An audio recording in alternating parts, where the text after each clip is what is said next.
Do you remember what inspired you to follow your passion? Now, I've always loved to create, but I remember I got into 3D art and was immediately inspired by the thought, if I can think it, I can create it.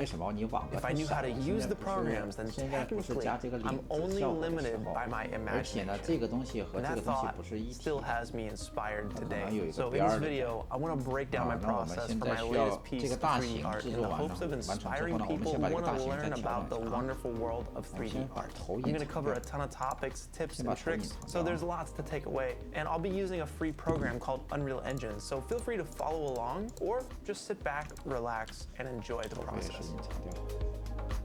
The challenge for this piece of art we're about to create is twofold. First, we want to create a photorealistic environment in Unreal Engine 5. Second is to do it in 20 days, because last time I made art for my challenge, I overestimated the actual days available and underestimated the actual work needed, which resulted in a soul-crushing creative process. Using Midjourney, an AI art generator, I imagined an empty white stage, and in the middle, an old man tapped into virtual reality. But I didn't want to just create a blank white virtual screen, so I gathered more references of grungy warehouses and compiled them in a mood board program called PureRef. Using reference imagery is a great way to create unique art quickly. Even Kim Jung-gi, the late, great pen and ink master who drew massive murals from memory, would go back to reference if he didn't know what the object looked like. But now that we have a direction to create in, it's time to start building, starting with our warehouse.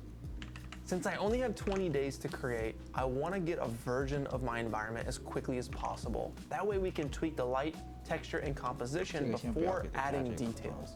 Inside of Unreal Engine 5, I'm using wall assets that come with the starter content to block out my warehouse. I'll create a cine camera actor from the place actors window and right-click it in the outliner to pilot the camera. Once inside, I'll adjust the aspect ratio to 2:3:7 for a widescreen look. And finally, for scale, I'll import a human figure, which will replace with our custom character later. But here we can line up our camera, make any adjustments to our walls, consult our reference, and scour Quixel Megascans for warehouse-like objects.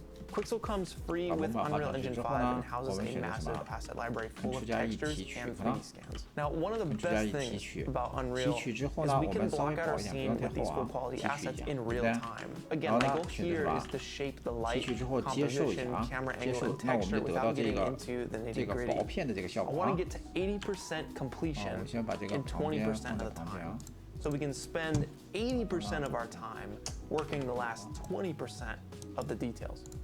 Finally, I'll add a post-process volume, making sure to set infinite extent to unbound and tweak the brightness and saturation patch to lock in our look. And with my warehouse blocked out, the overhead lighting sketched in, floor and wall texture in place, and my camera move locked in, it's time to move on to the details that bring our scene to life. 然后呢，你看它分了两个面，对不对？分了里面和外面的面，对不对？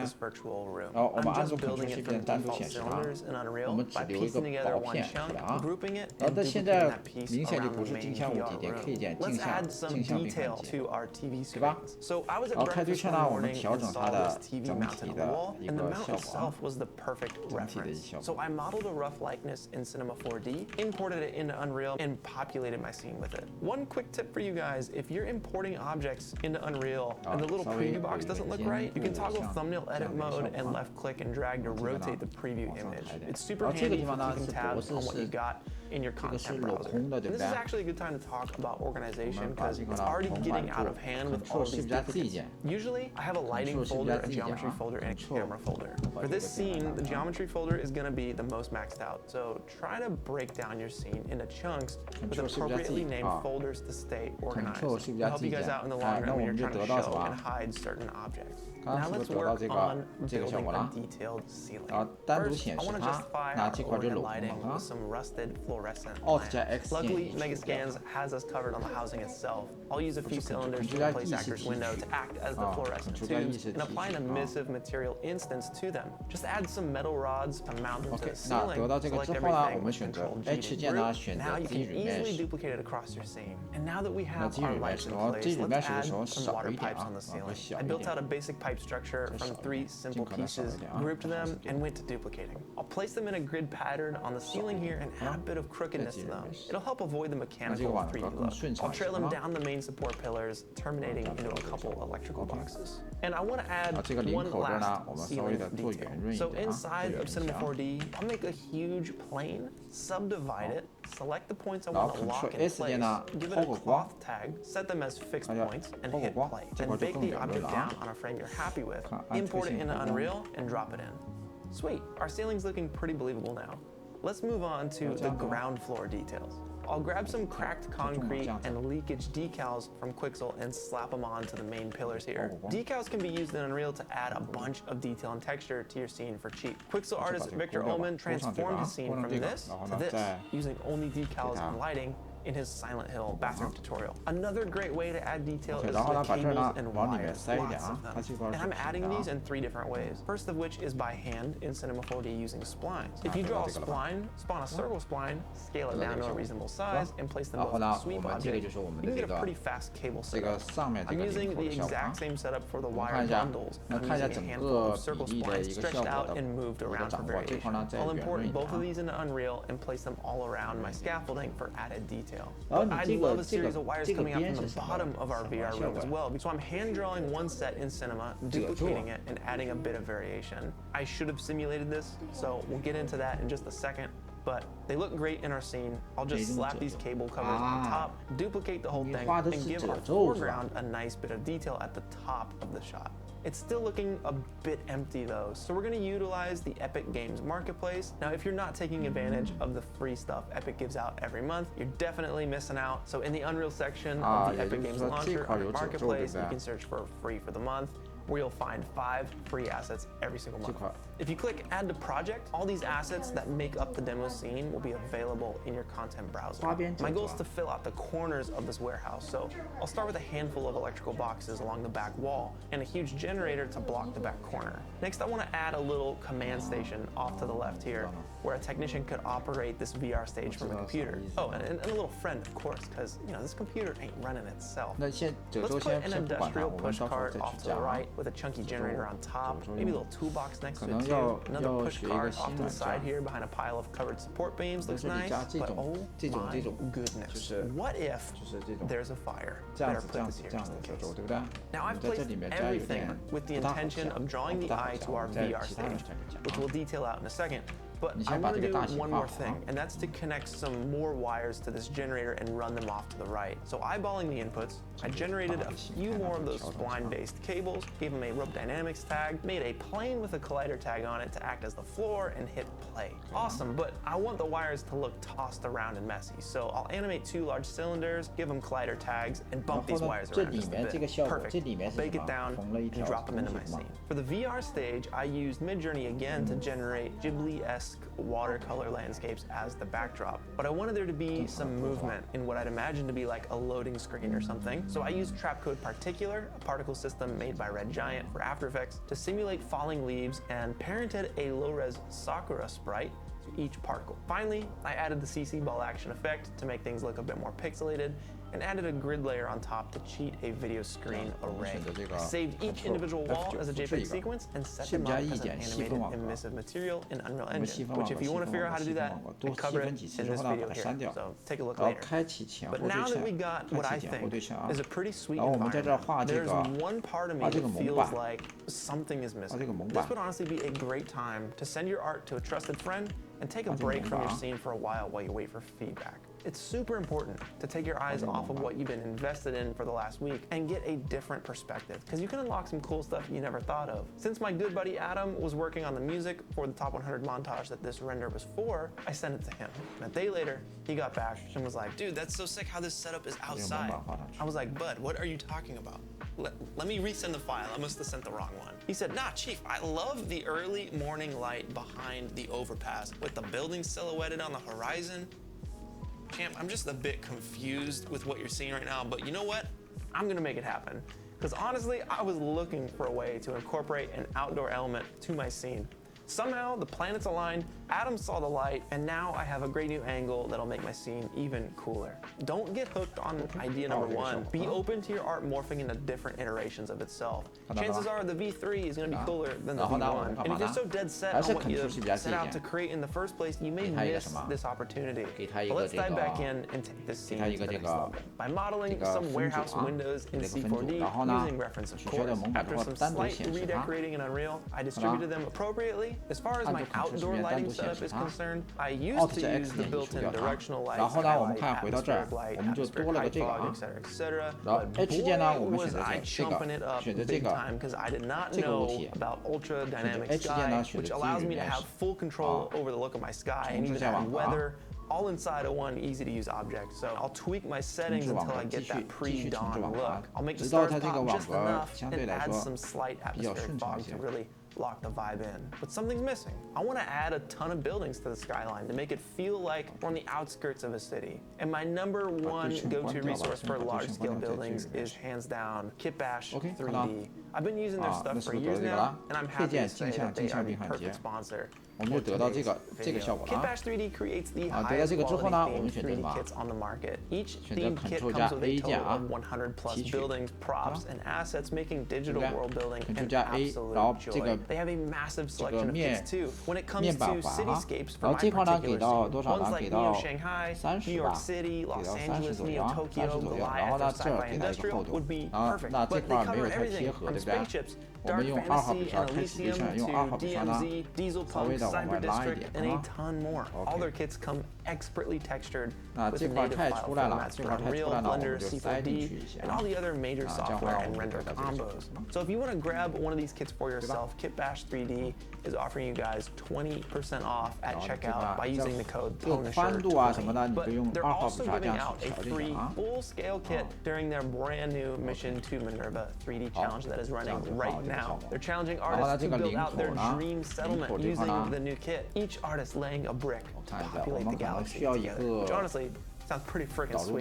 So if you want to challenge yourself, click that link in the description, download your free full-scale kit, and use the code PUNISHER20 to get 20% off any kit you want. Links in the description, go get it. Now, let me show you how easy it is to build out this cityscape. Once you drop the kit into your Unreal Engine content structure, they'll be available in your content browser here. And if we dive into the blueprints folder, we can browse the different types of buildings. It's just a matter of building out little chunks of buildings, duplicating them, and placing them appropriately. Now, I'm digging the placement here, but I want a handful of apartments to be lit up because the city's not abandoned, it's just super early in the morning. We're gonna build out an easy, custom cityscape emissive texture. So let me show you how. Next time you're in San Diego, California, aboard the Midway aircraft carrier, at night, point your camera at some buildings, snap a picture of the cityscape, bring it into Photoshop, align the dang thing, crush the black levels, boost the highlights, clean it up a little bit, and import that PNG into the Kitbash Glass master material. Or you can just download the one that I made for free on my Patreon. It's up there, just go grab it. And it's kind of as easy as plugging the image straight into the emission slot. But we want to control its size and intensity, and it would be nice to toggle our custom lights with a checkbox in our material instance as well. So starting with intensity, hold M and left click to make a multiply node, and hold S and left click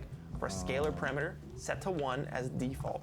Crank this number to make our lights brighter. For control over the scale of this image, we can actually search for a material function called MF_tiling, which is the Megascans tiling material function. Just pipe it into the UV slot, into our texture, and we're good for now. And to make our custom lights toggleable, I'll right-click and search for a switch parameter, pipe our custom setup into true, and Kitbash's setup into false, making sure to set the switcher default to unchecked. Let's save and close, and if we open the Kitbash Glass material instance, we can toggle our custom city light mission and adjust the settings we just set up on the fly. Now this might sound obvious, but I try and tweak these settings from my actual camera angle, because at the end of the day, it's the only angle we're really seeing everything from. While we're on the topic of custom materials, let's get some smudges and raindrops on these windows and set up a fully customizable surface imperfection master material. It'll give you full control over all the surface imperfections, the grunge, the grime, the fingerprints, the smudges that you want to add to any material. Now, it took me a minute to understand, but it's actually pretty simple in the end. For the textures, I'll be using my surface imperfection pack that I put together in this video here, where I walk you through how I handmade these bad boys. The pack is on my Patreon along with all my other assets, but these textures are also available on my Gumroad. And for people who made it this far in the video, I got you all covered for the first 50 people to use the code. Let me get them textures. Half off, I got you. I will start in my glass master material. I'm going to drag in a smudge texture and plug it into the roughness slot. By default, it's looking nice, but how do we control how rough or how intense the smudges are, or how rough the parts that aren't smudged are? Well, that's what a linear interpolate node is for, or a lerp node. It's identical to a mix node in Octane or a mix RGB node in Blender. You just hold L and left click to make one, plug the texture into alpha and the lerp into roughness, and we should have the same result as before. Now we want to make a couple scalar parameters by holding S and left clicking. The first we'll call roughness min and the other roughness max. The order here is important. By default, we can leave roughness min at 0, but with a max of 1. And we'll set roughness max to 1 by default, also with a max of 1. Next, I want to control the intensity of the texture itself, so we can hold M and left click for a multiply node that will sneak in between the texture and the lerp and create another scalar parameter by holding S and left clicking, set to 1 by default. We can crank this up to push its intensity. Next, I want to control its scale and rotation too. So I'll drag the texture's UV option out and search for that MF_tiling function again. Finally, I want to be able to just toggle this surface imperfection setup we just made because maybe we don't need it with every single material we use. I'll drag out our setup into a switch parameter named surface imperfection into true, and a basic scalar parameter called roughness into false. By default, we'll make sure the switcher is set to unchecked. And finally, let's make sure all of these adjustable nodes are grouped properly. So I'll select them all and make sure they're in a group called roughness. And be sure to right-click the texture and convert it to a parameter as well, so you can easily switch out the imperfection for any one you want. Select all this, hit C to group it, save, right-click our master material, and let's create a material instance. Once inside, we can see our toggle for surface imperfection, which unlocks the min, max, roughness intensity, as well as the texture itself and its UV controls. Feel free to switch out that surface imperfection for anything you want.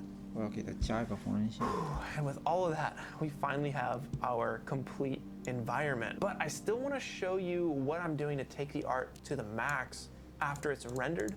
I want to talk about my render settings in Unreal Engine and briefly touch on my character setup.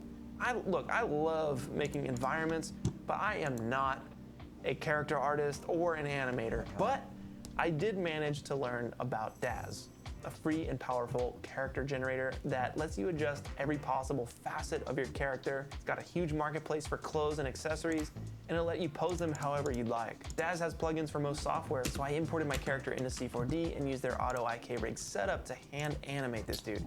Yes, I said hand animate. Once animated, I was able to simulate the pants though, using C4D's new cloth tools. It was a tedious trial and error process to get things right. Shoutouts to Joel on my Discord for helping me figure it out, but I finally baked it down, imported it into Unreal, and got things running in Sequencer, Unreal's nonlinear editor. But what do you do when your art is complete, you go to render, and your program crashes? Time and time again, it crashes. And at this rate, it doesn't look like you're gonna make your deadline.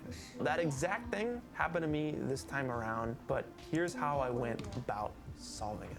So I started making a list of renders and settings that I had already done. And I reduced my settings until I could complete a render from start to finish. Then slowly started raising my settings, recording all of this in my render log. If something crashed 3 times in a row, I'd move on to the next test until I found the sweet spot for my scene. But what if this doesn't work? What if your project file is just cursed? Well, in that case, it's probably cursed.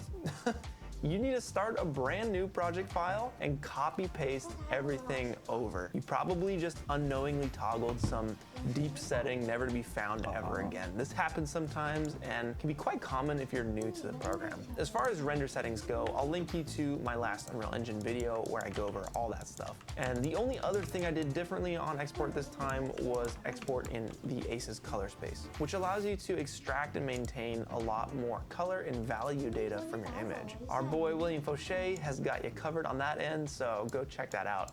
But with my final render from Unreal Engine, there's one last thing I'm going to do to spice things up. It's a super important step not to be missed, and that is adding post effects. It brings your render from simply a 3D render to something that was physically shot with a camera And when you're going for photorealism, it's kind of crucial. So first, I'll color correct my scene in a free program called DaVinci Resolve. It's a node-based system.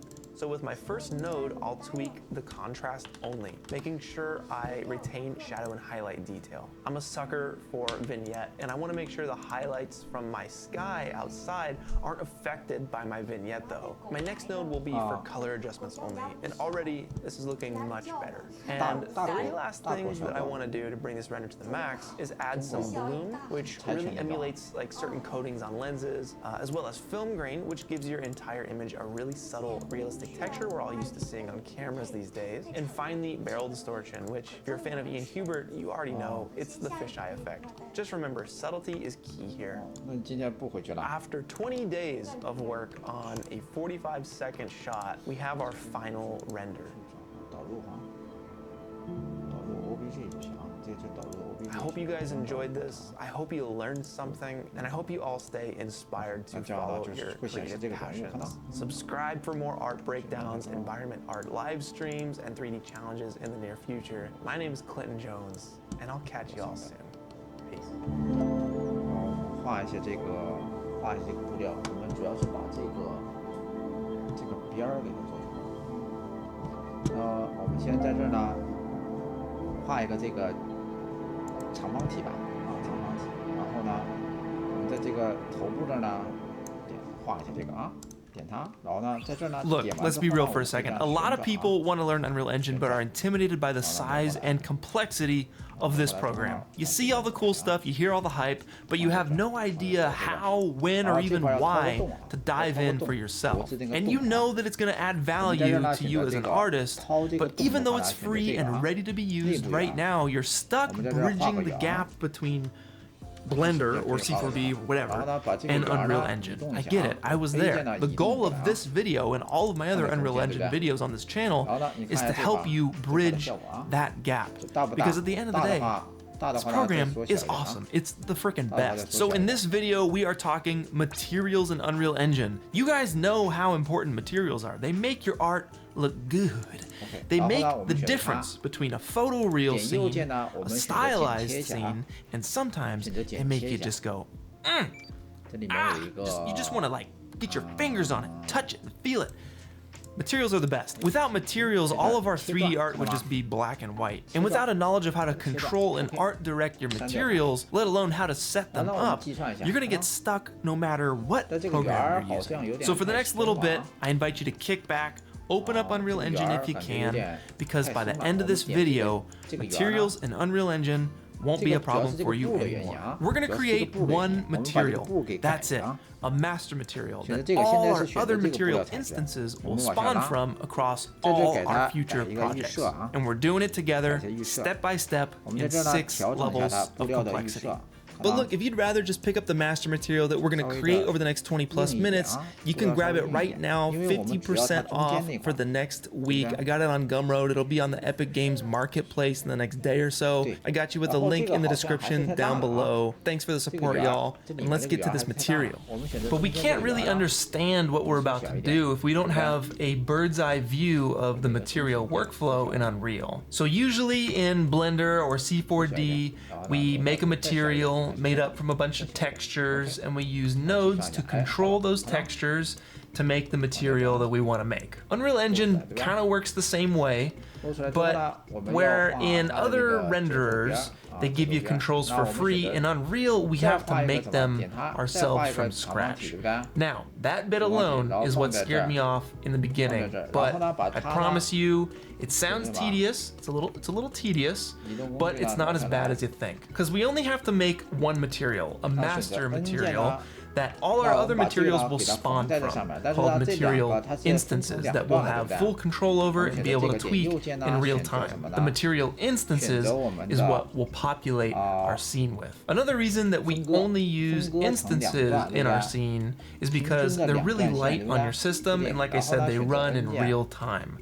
Master materials, you would never put those on the meshes in your 3D scene because they're chunky, they run really slow, they just bog down your system. You'd never do it. So you could think of the master material as like the factory that we have to build up. We gotta build the walls, we gotta fly in the machinery, all the parts, and build it up so that it can produce a bunch of material instances, right? Now, I love me a good metaphor, so if you have any slammin' Unreal Engine material metaphors, hit me with them in the comments. It's gonna help other people wrap their heads around this, and I'll pin my favorite ones at the top. So let's get started with the most basic level 1 master material setup. And to do that, we'll need to make a master material by right-clicking in our content browser and selecting material. I'll call it MM for master material. Right click it and immediately we'll create that material instance. All right, and let's double click and open our master material. We're in, let's do this. Let me just explain what we're looking at. This whole left side of the screen, this is our master material. This is where we're gonna be building out all the nodes and having a good time. On the right side is the material instance. All of the stuff that we add to the master material, all the parameters that we add, they're gonna be reflected here in the material instance on the right side. All right, so I just have this window docked up on the right. So the easiest way to make a material is hit Control Spacebar and let's drag out our textures from any asset you got online. You drag them into here and you pipe them into the appropriate slots. So let's do that. We got our normal map. This gives our material texture, right? So you can actually see up here something like rough concrete, really nice. We have our color map. I'm going to take that RGB and pipe it into base color. We're looking nice here. And then we have our roughness and our specular, and how do we know which one is which? So if you highlight one and look down here, we can see that's our specular. We don't need to drag the RGB, we just need one of these channels. It's a black and white texture, so I'll pipe this into specular, this into roughness, and we have the most simple version of a material in Unreal Engine. You know, you apply that material instance to your model, make sure you save it. But here's what we're gonna do. The first thing we're gonna do, we're gonna right click each one of these and we're gonna convert them to a parameter. Essentially what this does, if I hit save, by converting it to a parameter, you can check this box and you can switch this out for any other texture you want. So if we do this for the remaining 4 and save this, we see we have all of our texture samples here, and we could switch these out, say for a wall concrete texture. Boom, there you go, right? So this is the way that we can use a master material to make a bunch of different instances and switch out the textures and apply them to a bunch of different meshes in our scene. The last thing that we'll do, we want to keep things organized. It's really, really important to do that. So what we'll do is we're going to select all of these textures, and under the group, I'm just going to type in here textures, right? And when we save this, it's going to go under the texture category. All right, and that's level 1. But before we move on to level 2, I got a quick announcement for y'all. So last month, I was selected as a judge in the official Honkai Star Rail 3D art contest. And since then, their challenge has wrapped up, and hundreds of artists created fun 3D art around the theme of Dive into Dreams. And this Friday, May 17th here on the channel, I'll be live streaming my favorite 3D renders, selecting the 3 winners, and dishing out cash prizes along with limited edition merch on behalf of Honkai Star Rail. It'll be a fun stream in the vein of our own top 100 live streams that we do here on the channel, so if you're into those, mark your calendars and stop by this Friday, May 17th.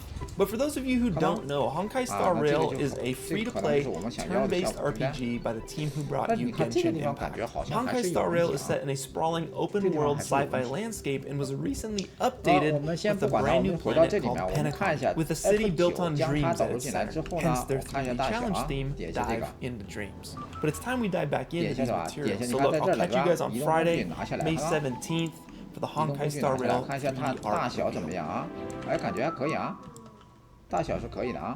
So for level 2, we want to actually control the contrast, brightness, tint, the saturation, roughness and specular, and the intensity of our normals, starting with the color texture. So first off, let's just make a little brightness adjustment. I'm going to use a multiply node, all right? So you have all these nodes on the right on your palette. I'm just going to be calling them out, and hitting you with the little hotkey. So M, if you hold M and left click, you're going to make a multiply node. We'll pipe this in here, right? So it's running through the multiply node. And if we hold S and left click, that's going to make what's called a scalar parameter. A scalar parameter is basically a node that we can adjust in the material instance. And we're going to pipe this in. And you'll notice by default it's totally dark because our default value is 0. We want that to default to 1, okay? And it's going to look normal, like we never plugged it in. And if we save it, if you look on the right here, you'll see the global scalar parameter values. If we check brightness, we can adjust our material instance on the fly. That's working. That's great.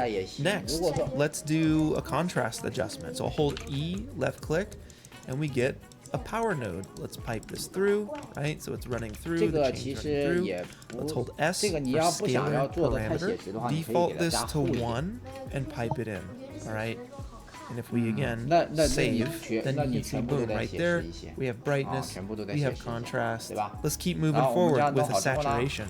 So I'm going to right click, and it's actually a desaturation node, which means we need to invert this. We're going to use a 1 minus node, hold O, left click, all right, we'll pipe that in. We want a scalar parameter, and we default it to 1 and save.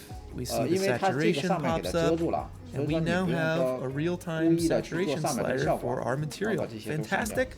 One last thing to close out the color adjustment, or the albedo adjustment, is a tint, all right? I want to tint it green, red, purple, blue, whatever. So we're going to need a color, and the best way to do that is to hold 3 and left click, and that creates a constant 3 vector. 3 vector for RGB. We're going to pipe this in with a multiply node, hold M, left click, get this running through, pipe this, RGB, little toggle. If we save, we'll notice that the tint doesn't pop up in here because this is not a parameter. We got to convert it to a parameter, and we'll save. And by default, we want the color to be white because currently tinting it black just makes it super dark. We don't want that. So save. And boom, there we go. But it's in a different group, right? So let's group our albedo adjustments together. I'll select all these, and I'm actually gonna hit C, and that just groups things here in our blueprint view, so we can move this around nice. And then let's grab all of these parameters that we made and type albedo, and we'll hit save. And look at that. They're in the little albedo group now. That's great. But what if, I'm gonna take it one further, what if you wanna adjust the order of how these parameters are laid out? Well, what you can do is go through here and change the sort priority, and I'm gonna just do like 10, 20, 30, and 40, and that way if I create new ones later, which we are going to, we can slip them in between the cracks, I guess, if that makes sense. Right, so there you go. There's our albedo adjustments. Super fun. All right, so let's move on to the specular and the roughness. Now, this is a tutorial. We could copy paste, but let's rep it again, guys. We're here to rep it. So hold M, left click. We're gonna multiply this. We're gonna do a brightness, all right? Hold S and left click with a default of 1, because 0 is just 0 brightness, which means it's dark. Then we'll pipe this into the specular. Looking good. And if we save it, toggle this here, you can see that working in real time. Great, amazing, it works. Let's do a contrast adjustment. Hold E for a power node. Let's pipe this through. And let's hold S again for a scalar parameter with a default of 1. You guys know it, you've been here before. Boom, boom. Let's go ahead and select everything, hit C, select our parameters, group them under specular, and let's go ahead and save this. And there you go, boom. Let's do it again for the roughness, all right? So hold M, 2 parameters, and hold E again for that power node. And we'll pipe all of this in. Make sure you guys default your stuff. If you don't default your stuff, you'll be getting weird errors. Hit C again. We'll grab these roughness parameters and group them under roughness, of course. And save. And finally, normal. So normal's a little bit different. What we're going to use to control our normal intensity is a flatten normal node, all right? And just like our desaturate node, we needed that 1 minus to invert it. This is flattening our normal. We don't want to flatten it. We want to increase it. So hold O for 1 minus. Pipe that in here. Hold S for scalar. Default of 1. And we'll pipe the RGB there into the flattened normal. We'll take all this. Hit C, grab that normal parameter, and put it in the normal group. And lastly, right, we got to pipe this out to the normal slot there, and boom, look at that. Level 2 is complete. We can do a lot with just this, but I want to do more. So what we're going to do is make some switchers that's going to allow us to toggle back and forth between these textures or just a base default color or roughness or specular value. So the node that we're going to use to switch between our albedo texture or just a base color is called a static switch parameter. If it's set to true, right, so we want a constant 3 vector, we're going to right click it and convert it to a parameter. Let's default it to white, and that goes to true, all right? But by default, I don't want it to be a base color. I want it to be my actual texture, right? So we're going to pipe this into false, pipe this into base color, and by default, the default value is unchecked. The default value is false. Let's go ahead and group our switch parameter, pipe that into albedo, we'll pipe our base color also into the albedo section. So if we save, we have this enable base color checkbox. And if I check that, it's gonna forget everything else and it's gonna go the true route. Because I checked it, it's true. If I uncheck it, it goes the false route, which is our texture. If I check it, it goes the true route. And we can change this to whatever color we want. All right, so like already that's looking super cool. I love that. But one other thing, I want to take this enable base color and put it up at the top. Let's take this static switch parameter, take that sort priority, and just change it to 0. And it's going to go up to the top. Let's go ahead and include this in our little setup here. That's great. Here's another little tip. You can take this little pick whip here and reroute it. So it's called a reroute node, just to clean things up, right? I'm OCD about all this stuff, so you'll probably see me doing that a lot. All right, let's do the same thing with specular and roughness. So let's give ourselves a little bit of room. I will make a couple static switch parameters, false, and then this will carry through to specular. By default, it's unchecked. It's working how we want it to work. All right, but it's erroring us out because it needs the true. We're going to hold S and left click with a default value of 1, which will pipe into true. And let's go ahead and select both of these and make sure they're in the right group.